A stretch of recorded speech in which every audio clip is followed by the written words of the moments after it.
Hey guys, so I usually don't put a question mark on the end of any of my titles. I notice the clickbait kings out there on YouTube that are doing this to get rich. It's a great market employ because you can put something outrageous and say, I'm just asking, basically. But as Catholics, as Christians, we're called to be honest and forthright. So I try and make my videos interesting sounding, the titles, but as close as possible to the meat of what I'm talking about. But I honestly don't know, because the way I interpret what Tim Mcgraw just said, or said a couple days ago, I interpret it the way the church teaches us, and I'll show you. And it's exact opposite of what the mainstream media is reporting that he means. So when someone says something, as Catholics, this is how we're supposed to interpret it. The Catechism of the Catholic Church, paragraph 2478 says, to avoid rash judgment, everyone should be careful to interpret insofar as possible his neighbor's thoughts, words, and deeds in a favorable way. So this is what Tim Mcgraw said, and I'll tell you what I thought he meant and why, and what the media is saying he meant. And you'll see why I have a question mark. Now first let me say, Tim Mcgraw is, if you don't know who he is a very talented country singer. And I never listened to country music growing up because there was no country music station literally in New Jersey. We were in the tri-state area, so we got all our music from New York City. WPLJ, WNEW. There was no country station. When I discovered country music was when I joined the Navy. I was stationed in Mississippi for a while, and then Virginia. And I realized a couple things about country music. Kind of like it. Some of it sounded like rock, But when they talked about God, they weren't blaspheming them like, the rock music I listened to growing up. And when they were talking about America, they were saying, God bless America. They were honoring America. They weren't cursing and spitting at America like a lot of the rock music I listened to growing up. So I was like, wow, I could dig this now that I'm a Christian. I kind of like country music. And Tim Mcgraw is one of the best, He's got a song about, like I said, when they sing about our country, it's beautiful. He has a song, I don't know the name of it, but it's about a serviceman who died in Iraq or Afghanistan, and he wrote a letter to his wife and said, if you're reading this, that means I'm gone. And I can never listen to that song without getting a tear in my eye. That's just a beautiful song. So God has given this man tremendous talent. I'm just saying that. Now, as far as his political views, I didn't know his political views. I like not to know their political views, to be honest. But this is what he tweeted out, I guess. First, it was his wife, Faith Hill's birthday. She's another pretty big country star. So he says the usual nice things about his wife, how much he loves her and how cool she is. And then this is the part that I'm questioning. He says, our girls, I guess they have 2 daughters, our girls cannot have a better role model in their lives as how to be an incredible, strong woman and how to believe in themselves and be in charge of their lives, every aspect of their lives, exclamation point. Let's honor the women in our lives with respect and make sure that we fight for their rights right alongside them. So if this was a political endorsement, the man that's fighting for the rights of women is Trump. Kamala Harris is in favor of men playing in women's sports. Kamala Harris is in favor of men getting naked in women's lockers rooms. Kamala Harris is in favor of boys playing in girls' sports. Kamala Harris is in favor of girls getting naked in girls' locker room. Trump said, this is crazy. This is just common sense. I will not allow this when I'm president. Kamala Harris supported Joe Biden when he put it into law in Title IX, where schools cannot discriminate against this. And, Riley Gaines, she was favored to win the nationals, become a national champion. She trained her whole life in swimming. And everybody's seen how messed up it was when, I think Leela Thomas, this guy names himself, a 6'4", 250-pound muscular man, swam 3 years at the highest level in college as a man, but his last year he wanted to win nationals, so he said he was a girl. He didn't change anything, just said, I now identify as a girl. Started painting his nails and grew his hair. And Riley Gaines was unaware of this, and she said, when these women wear their swimsuits at that level, they got to be skin tight, that it literally takes them 10 minutes, and they can't, everything is about speed, so they're completely naked, and it takes them 10 minutes to get that bikini up there.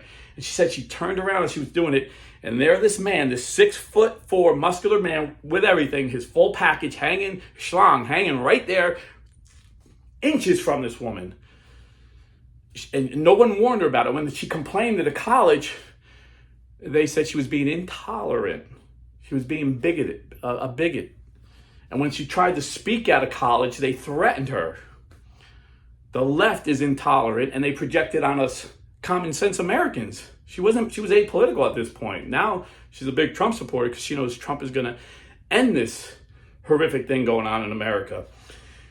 So these left-wingers will deny science just to make their political point. So if that wasn't horrific enough, this man beats her by a few inches and wins the national championship. So I would think if he loves his daughters, he wouldn't want their scholarships to be well, their kids don't need scholarships, they're filthy rich. But just the glory and the honor, some people just compete because they love to compete. They love the sport. Well, if Kamala Harris gets in, forget about it. Girls will never win sports again. And it's so disgusting. I remember years ago, Phelan Fox in the MMA, a boy who identified a girl. Now, Dana White won't allow this because Dana White has common sense. And of course, Dana White supports Trump's common sense agenda. Dana White and the UFC would never allow this.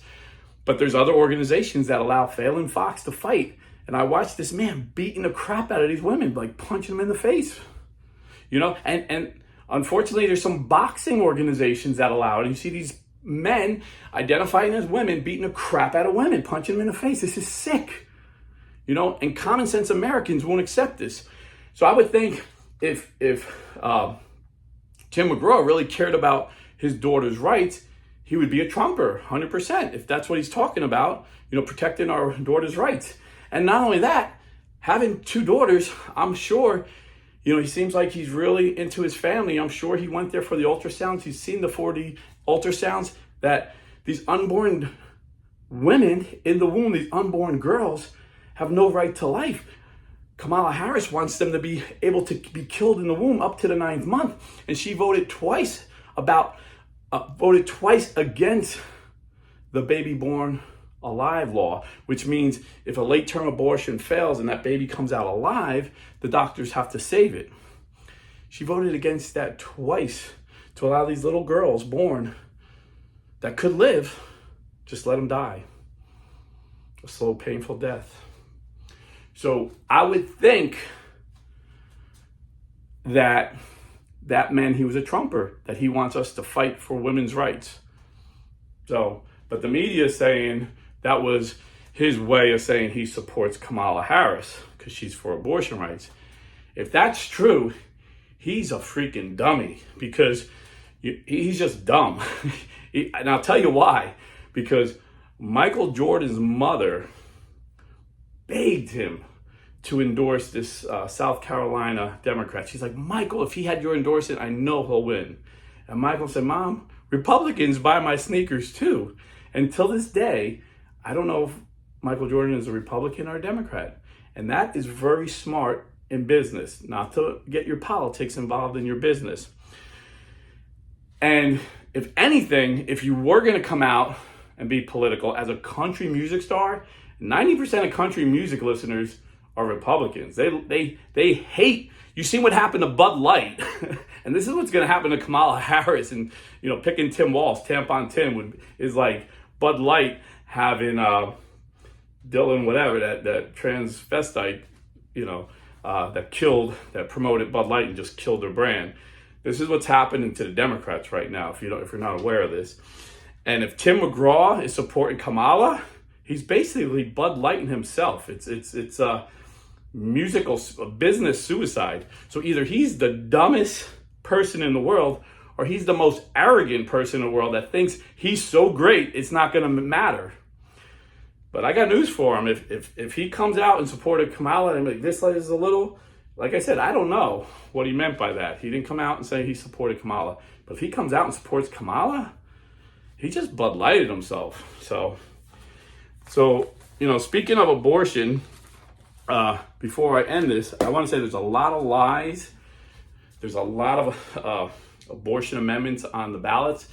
And every time the left literally outspends us 100 to 1, literally like 100 to 1. And, a lot of people think, man, how are we going to beat this? I just want to remind you, in 2016, Hillary Clinton did like 500 fundraisers and raised $528 million. They say Trump did like one fundraiser and raised $258, not even $300. This is no lie. You can look this up. And they laughed. The media thought Trump was getting a trounce, and he won because common sense people that usually don't vote, blue collar men and women in particular, came out and overwhelmingly elected him as president. And we can do this again. Common sense people, especially here in Florida. I don't know about all the other states, but I can tell you in Florida, you have to vote no on Amendment 4. And they're lying. I see this commercial today. They lied and said this woman in Georgia died because of an abortion ban. No, the fact is it was the abortion pill she took that killed her and her twin babies. If abortion was banned, she would still be alive and her precious twins would still be alive. So the outright lie, and of course the media, they lie with them. So we need to get out and vote in droves. The Catholic Church, still being outspent 100 to 1, but the Catholic Church in Florida put up $1 million to get out the vote and to put up whatever, as much ads as they can to educate people on Amendment 4. And the church has spoken and said it's a grave mortal sin to vote yes on Amendment 4 if you're a Catholic. So if you're a serious Catholic, it's your duty to vote no. It's your duty to go out and vote no on Amendment 4, because Amendment 4, if you vote yes, will make it where the state cannot put any restrictions and give Kamala Harris a great victory to allow doctors to kill babies for profit up to the 9th month. And if the baby's born alive, can't save it. That's the truth about Amendment 4. So if you are in Florida and you are a Catholic, it's your moral responsibility, and it would be a grave mortal sin if you did anything but vote no on Amendment 4. So we wrestle not against flesh and blood, but against spiritual principalities in high places. So pray, pray, pray, and vote early. God bless and stay Catholic.